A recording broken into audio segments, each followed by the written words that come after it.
Good evening, and welcome to a special live edition of CCSU News covering the 2024 election. I'm Kyle Zarnock, live from the Central Connecticut State University Media Center. Today is Election Day. However, about 80 million people across the country have already cast their vote. CCSU reporter Ccsu joins us now for more on early voting.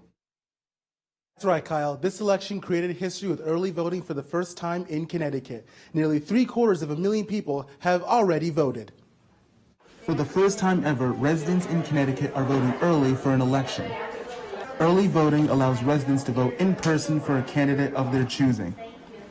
Residents are voting between a 2-week period that ended on Sunday, November 3rd. Farmington resident Lori Kavanaugh is a self-employed contractor, and she says why she voted early.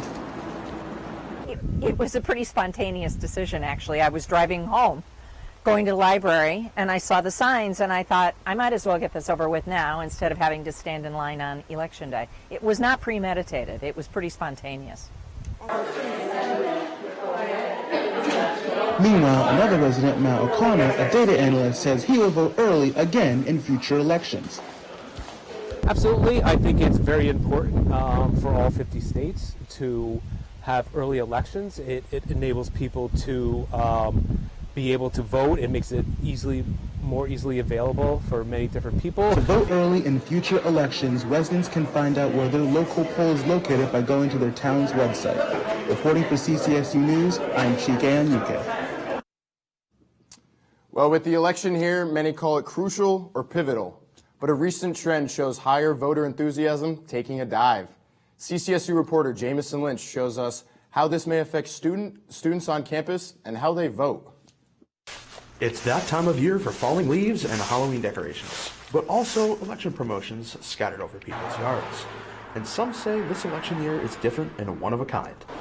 High voter enthusiasm this election cycle is down. 74% of voters say that they are more excited than usual to vote this year, but this is down 6% from the previous election and more than 13% from 2008. But what do students on campus think of this dive in enthusiasm? Christopher Roth, a junior at CCSU, says polarity and candidate popularity may play a role. The lack of popularity would probably be the statement to have, is definitely driving the decline in that. A Gallup poll shows close approval ratings between both candidates, but these ratings are low compared to previous candidates. Roth is a registered independent and says he is not enthusiastic to vote this year. Freshman John Thompson gave us a more positive look on voting. I've always wanted to fill out my own ballot, but now it's my time. I feel like I'm more excited to vote. Now it's for me, and I know my vote can cause something. Thompson is a construction management major and a registered Republican. He says that he agrees with Roth about popularity and polarization of politics. Secondary education major Anthony Martin says he is unlikely to vote for a candidate. I'm still undecided on that because it's complicated for me, because when it comes to politics, I feel like it's very divisive. It's very hard for people to get along nowadays due to politics. Martins is a registered Democrat and is one of the few that was hesitant to talk with us at first. Some say politics are a sore subject and refuse to speak with us. I'm Jamison Lynch, reporting for CCSU News. So it all comes down to the Electoral College and getting those 270 votes. But what does that really mean? I took a closer look on Central's campus. It's Election Day here, and the excitement is high as your votes roll in all across the country. I'm here on CCSU's campus and took a look at just how many student voters actually understand one of the most critical pieces of this year's election, the Electoral College. So are you a registered voter, and are you planning on voting, or have you voted yet? Yes, I am a registered voter, and I do plan on voting. I have not voted yet. I plan on voting. In the foreseeable future, I definitely plan on voting because I think it's very important for just the overall our country, and just I think it's important. Perfect. You know anything about the Electoral College or how it works or anything about that? I do not. No, I do not. Nothing about that. Never heard of it. What is it? As you've heard, many student voters still don't know or have never even heard of the Electoral College. Political science professor Paul Pedersen is here to give a brief summary and mention why it's crucial to understand the Electoral College. It determines, it and not the national popular majority of the vote, determine who wins. So even if you look and you say, oh, well, nationally, you know, one candidate got 51%, the other candidate got 49%, that doesn't mean the candidate who got 51% wins. So we've heard about why we should care, but how does the system actually work? How does a presidential candidate finally get deemed the winner? So the Electoral College, you win by getting a simple majority, which, based on the number of electoral votes that now exist, which is 538, which means 100 votes from the Senate, 435 from the House, and 3 separate votes come from the District of Columbia, Washington, D.C. So in order to win a majority, you have to get 270 electoral votes from whatever combination of state votes you can put together. As you heard Pedersen explain, the first to 270 is the winner. But why wouldn't they just let the person with the higher amount of votes win? The Electoral College was basically designed to be a way of choosing our presidents that does not directly take the direct popular vote. It was a way to choose the presidents indirectly so that people didn't have a direct voice in how the president was chosen. So even here on campus, there's a lot of debate and some real questions about just how the Electoral College shapes our democracy. However, one thing is clear: understanding how it works is a powerful step towards making every vote count. For CCSU News, I'm reporter Kyle Zarnock. Now that we know a little bit more about the Electoral College, we're going to take you through the two pathways to the White House. First, let's show you the path that former President Donald Trump needs to win the White House. Here's CCSU News reporter Jimmy Clark over at the big board. Thank you, Kyle. I'm here with the map in front of me. Now, this is the map before our predictions. These states in tan are going to be the big swing states. These are completely up for grabs. Nevada, Georgia, North Carolina, Pennsylvania's 19 electoral votes, which is going to be very important to win this election. Then, of course, Michigan and Wisconsin, all up for grabs. Let's take a look at Donald Trump's path to victory. Trump right now leading in Nevada by 0.3%. He's also leading Georgia by 0.8%. He's leading North Carolina by 0.9%, Arizona by 2%. And should he be able to win Pennsylvania, that would lock in the first time a president will serve non-consecutive terms since Grover Cleveland won the 22nd and 24th presidential races. Of course, he is right now losing on poll average in Pennsylvania, and where he starts to run into trouble is Iowa, and we'll talk about Georgia as well. Iowa, right now, a poll came out based on the demographic of white women. Kamala Harris was ahead 3%. If she's able to pull voters there, she'll pull voters in Pennsylvania and should be able to win both states. And who's to say she's not able to flip Georgia like Joe Biden did in the last electoral cycle? I'll send it back over to Kyle. I'll be back in a minute with Kamala Harris's road to the winning the Electoral College. Well, coming up, we speak with a political science expert to help us break down what has become a wild campaign season. And also, find out what is moving the needle to get those people to vote. Those stories and more when CCSU News Election Covers continues.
Welcome back.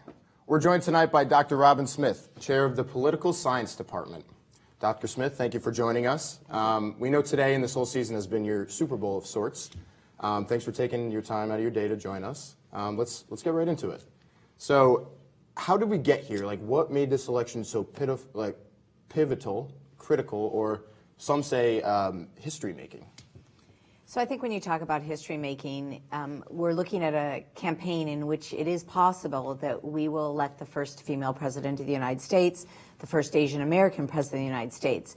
But I also think it's pivotal because we have two candidates with two very different visions for the future of the country and two different policy plans for the country.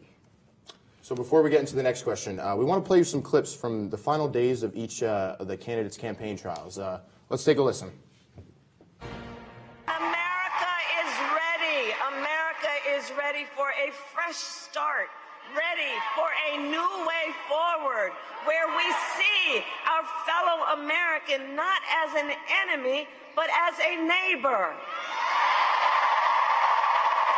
I pledge to seek common ground and common sense solutions to the challenges you face. Our country is terrible. It's terrible. It's a failed country. That's what it is. They view us as a nation in decline, but even worse, they view us as a failed country. Kamala's closing message to America is that she hates you. You know, there's got to be something there. I think she does. Last here. But all we have really over here is the fake news, right?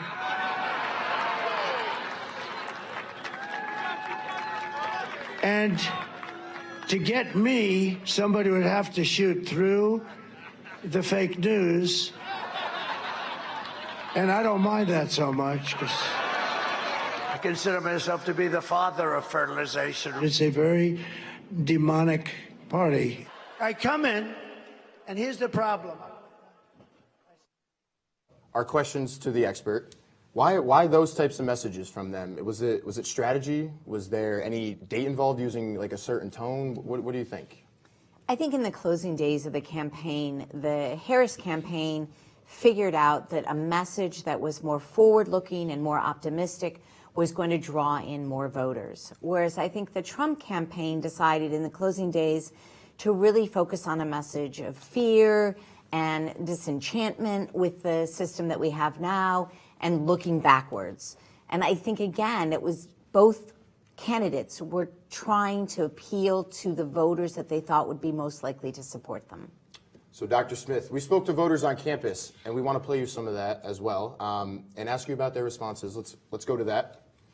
The headline that's coming from sort of the other party is they don't want the Department of Education to exist anymore because they don't want federal funding going to schools around the nation. And I think that that is a terrible idea.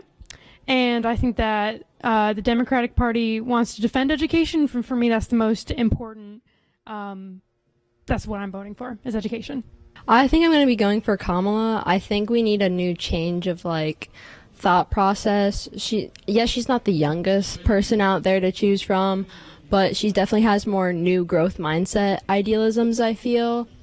I like Kamala's Converse, so I like that she wears Converse. She's very chill. She's very, I feel like, relaxed when it comes to interviews. I would have to say women's right to bodily autonomy.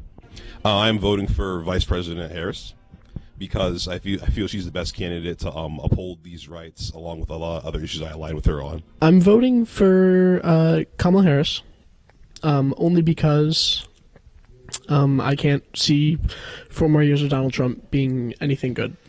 And I think Kamala's a much more neutral candidate, as neutral as he can be today. For this election, I will be voting for Kamala Harris. Based on just my personal views and political alignments, I just see myself gravitating towards her in terms of who I want to continue to lead. It's not my top choice, but it's a choice that I believe, as of right now, is the better course of action to take. So, you've heard what they had to say. Now, Dr. Smith, my biggest question to you is, what are the needle movers? What's the biggest needle mover? Is it the economy? Is it women's reproductive rights? Is it climate change? What do you have to say? So I think it really depends on the voter you're looking at. I think with younger voters, They have concerns about inflation and the cost of housing, and that is particularly true out west. I think they also, young female voters, have concerns about reproductive rights. So I think it really depends on the voter you're looking at as to who is moving the needle on which issue. So, for many, especially the expert, climate change is a big deal, and the candidates' policies will definitely have a big impact. Our very own CCSU news reporter, Madison Musco, reports on how some people are saying that climate crisis is being overshadowed. In the last few months alone, the Southeast United States has been hammered with hurricanes and flooding of unprecedented measure. Scientists say that climate change is causing an increase in the frequency and severity of these storms, but neither presidential candidate has taken a firm stance on climate change. Kamala Harris has gone back and forth on common environmental issues like fracking, a process that pumps Earth's crust with a chemical mixture at high pressure to harvest the natural gas that's trapped there. And Donald Trump says he'll end all efforts towards renewable energy and bring back the coal and oil industry of America's past. If we were to completely reverse from moving as slowly as we have towards renewables, that would probably be the nail in the coffin if that's what we actually did as a country. Dr. Charles Button says that the world can't afford for the United States to take these kinds of steps backwards. But some voters say the environment just isn't high on their list of priorities this year. Zach Gooden says other factors like the state of the economy influenced his vote more than anything else.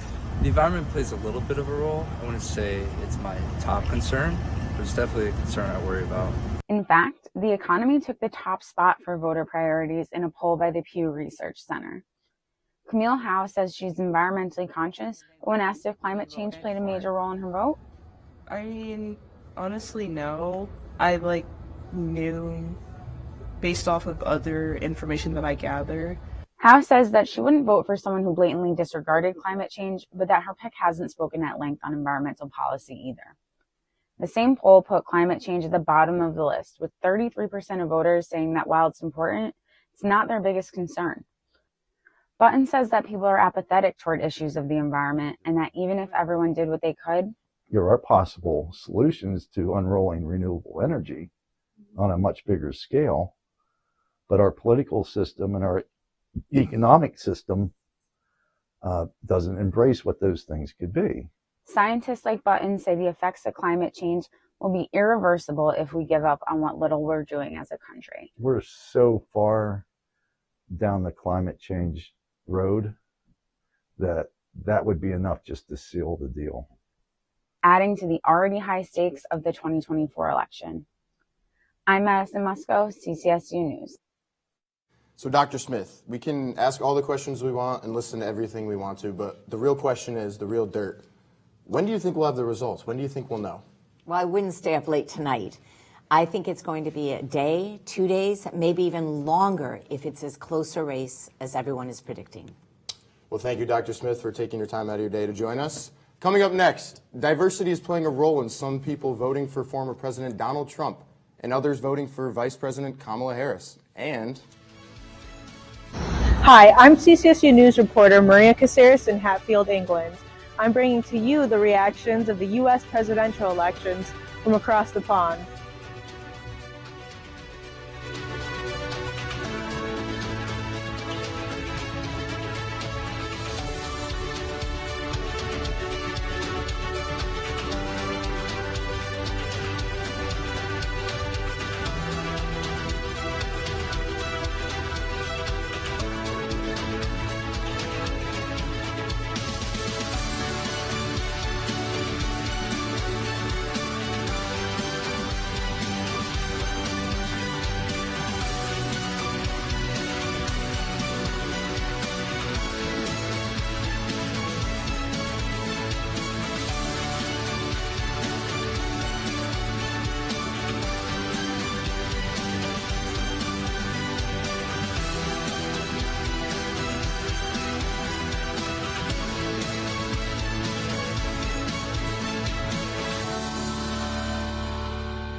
This election, there has been an emphasis on who is choosing what side.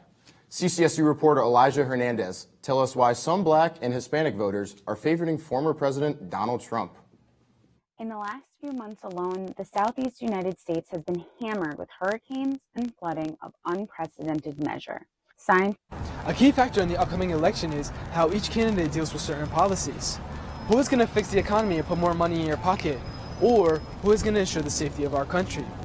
Speaking to the Black and Hispanic community, whichever candidate has a better stance on these issues will get their vote. Aisha McFarland offers why her family feels that Trump is the right candidate for the economy. I think they more so see it as voting for somebody who knows how to work well with money.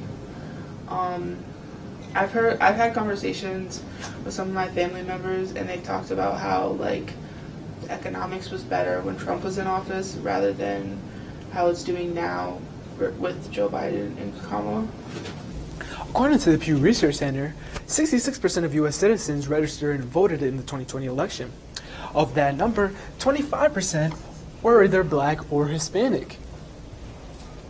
Using these numbers to analyze the upcoming election, we can see that 36% of Hispanic voters and 13% of Black voters are leaning towards voting for Trump.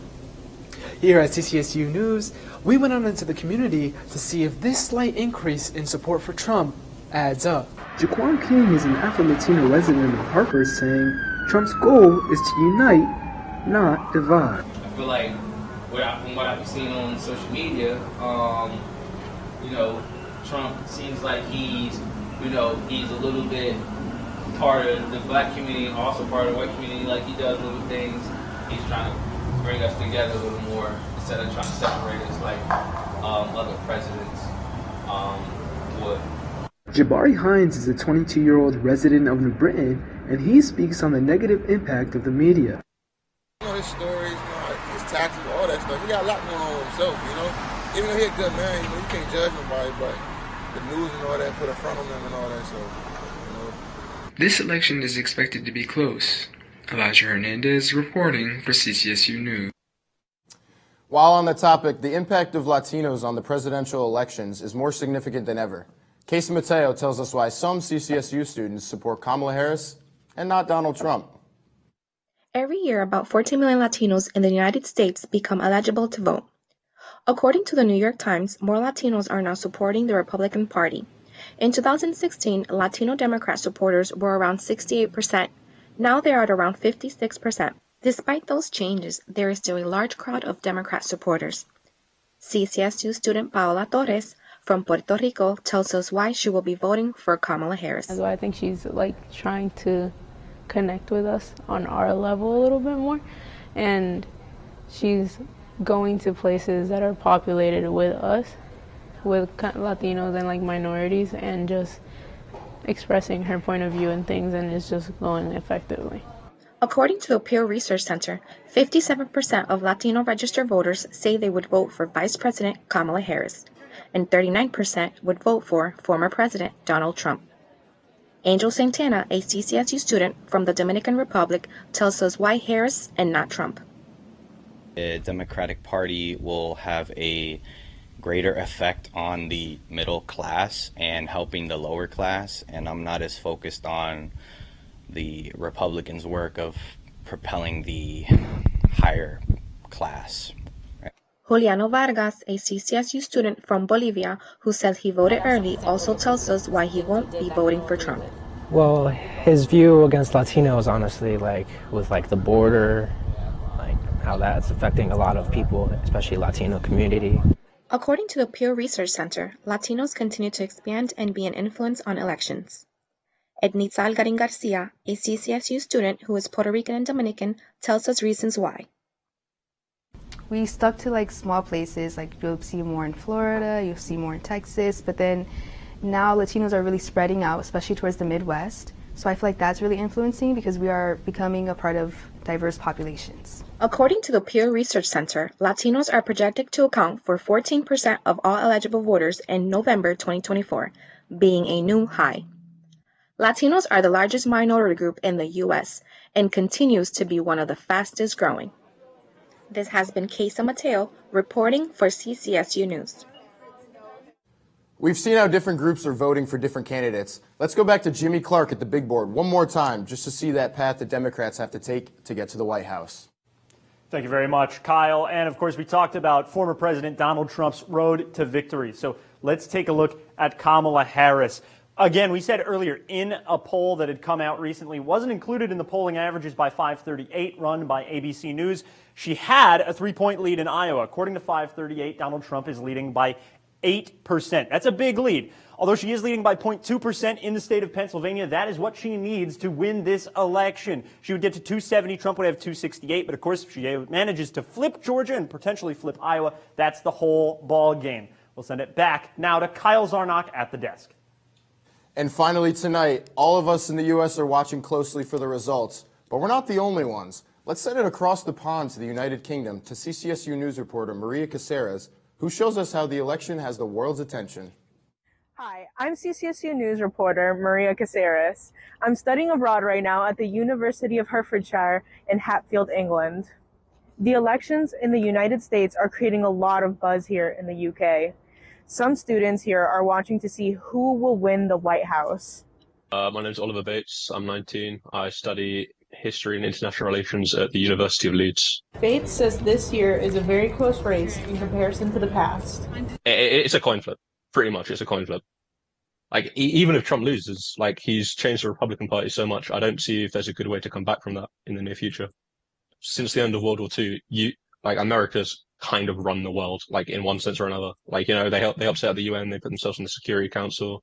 Yeah, you guys have, like, the biggest economy going, so everyone cares. Like, you trade with everyone cares what you do and how it affects them. If you pay attention to an election that's not your country's, it will be America's. Grace Unwin, a student at UHertz, says she likes Kamala Harris and the idea of a female U.S. president. I think a lot of people online said they were just voting against Trump rather for Biden. And I think that's also kind of what's going on here as well. Like, a lot of people, well, especially when Joe Biden was in the race, a lot of people just felt they'd have to vote for Trump because Biden was and against Biden, but now the tables have turned, obviously. But I mean, I like the idea of having a female president. I mean, I don't think that's happened before. No. And, that would be a big thing for female empowerment. Having one of the most powerful democracies and powers and global powers in the world be led by a woman. Unwin says politics are so divisive that it can sometimes become violent. Harris can't represent all of the pro-Trump supporters. They won't, because they will never see any of their policies in her. But that's also the vice versa for Trump. No one, a lot of them, especially minorities, will not feel like he represents them whatsoever.